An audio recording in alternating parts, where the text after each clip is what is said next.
গুরুর সন্ধান। অনন্তর সন্ন্যাসী পূর্ব দক্ষিণে চলতে আরম্ভ করলেন। কোথায় যাবেন, কিভাবে যাবেন, তার সে জ্ঞান ছিল না। হাঁটতে হাঁটতে পদতল ক্ষতবিক্ষত হয়ে রক্তধারা দেখা দিল, তবুও সেদিকে লক্ষ্য নেই, দৃষ্টি নেই। পথে রৈবত ঋষির আশ্রমে আশ্রয় নিয়ে ক্রমে ক্রমে বৈশালী নগরে মহাঋষি আর কালামের আশ্রমে উপনীত হলেন। ঋষি তাকে দেখে শিষ্যদেরকে বললেন, তোমরা অধীয়মান সূর্য সদৃশ রূপশ্রী মণ্ডিত সন্ন্যাসীর অপূর্ব রূপ দর্শন করো। নবীন সন্ন্যাসী দেখলেন ঋষি শত শত শিষ্যকে নিয়ে অধ্যাপনায় রত, তখন বিনা দ্বিধায় তার শিষ্যত্ব গ্রহণ করলেন। তিনি ক্রমে ক্রমে শাস্ত্র অধ্যয়ন করে দেখলেন জন্ম জোড়া ব্যাধি ও মৃত্যু নিরোধের পথ দেখিয়ে দিতে পারে আর কালামের প্রদর্শিত দর্শনের সাধ্য নেই। মনের দুঃখে বৈশালী ত্যাগ করে মগধের রাজগৃহে চলে গেলেন। তথায় দেখলেন সৌন্দর্যে ঐশ্বর্যে রাজগৃহ ভারতের অন্যতম নগর। তখন রাজা বিম্বিসার ছিলেন রাজগৃহের অধীশ্বর। নবীন সন্ন্যাসী রাজগৃহের ধারে ধারে ভিক্ষা করেছেন। এমন সময় নাগরিকগণ তার রূপ লাবণ্য দেখে বিস্মিত হলেন এবং পূর্ণারীগণ সেই রূপক্ষুধা পানে বিভোর। ক্রমে ক্রমে বিম্বিসার মহারাজ এই সংবাদ জ্ঞাত হয়ে একদিন অনুচরসহ সন্ন্যাসীর আবাস গুহায় উপস্থিত হলেন। নরপতি সন্ন্যাসীর অপূর্ব রূপ দর্শনে বিস্মিত অন্তরে সন্ন্যাসীকে বন্দনা করে একখানা শিলাসনে উপবেশন করলেন। যথাকর্মে পরিষদে জিজ্ঞাসা করলে সন্ন্যাসী যথাযথ আত্মপরিচয় দিলেন।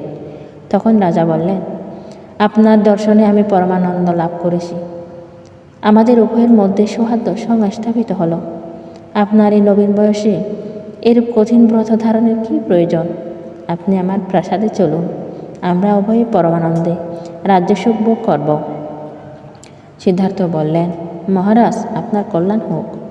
রাজ্যসুখ ভোগে আমার স্পৃহা নেই। ভোগ বাসনা বিষগত সুদিগণের পরিত্যাজ্য।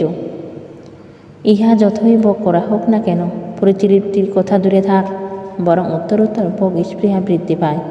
রাজা সন্ন্যাসীর এইরূপ সার গর্ব বাক্য শুনে অত্যন্ত বিমুগ্ধ হলেন। রাজার হৃদয়ে চৈতন্যের আবির্ভাব হল। তিনি সন্ন্যাসীর সকাশে সবিনয় প্রার্থনা করলেন যে আপনি যখন ধ্যান লব্ধ দিব্য জ্ঞান লাভ করবেন তখন কৃপা করে সেই লব্ধ জ্ঞান ও দর্শন দানে আমাকে কৃতার্থ করবেন।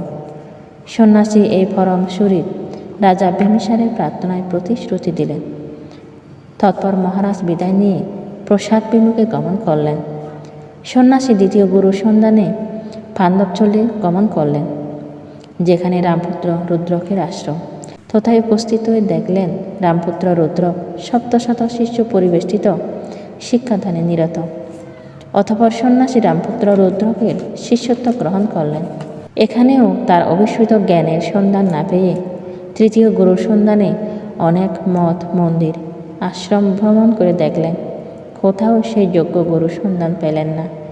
তথাপি নিরুৎসাহিত না হয়ে সিদ্ধান্ত করলেন যে নিজের শ্রদ্ধা বীর্য স্মৃতি সমাধি ও প্রজ্ঞা বলে বাঞ্ছিত পথের সন্ধান করবেন।